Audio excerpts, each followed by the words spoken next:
రాష్ట్రకూట రాజుల కాలం నాటి నిర్మాణం ఇది ఐనవోలులో ఉంది.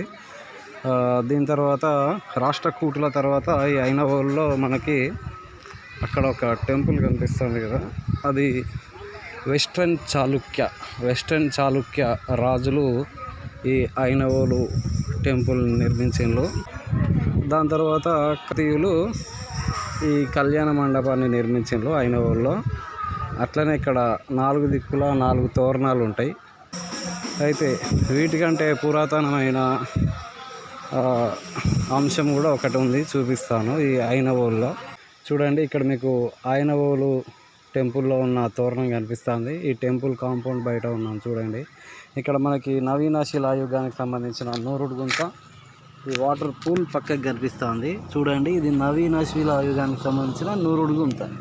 అంటే ఇక్కడ ఐనవోలు టెంపుల్ కంటే ముందే ఇక్కడ మానవుడు సంచరించిండు.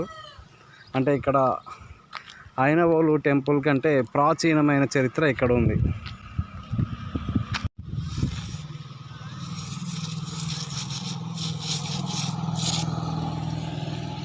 ఈ నూరుడు గుంత వల్ల ఉపయోగం ఏంటంటే, ఇందులోనే ఆది మానవుడు తన రాతి గొడ్డలని పదును చేసుకున్నాడు అన్నమాట. Subscribe to Pratap eco traveller channel.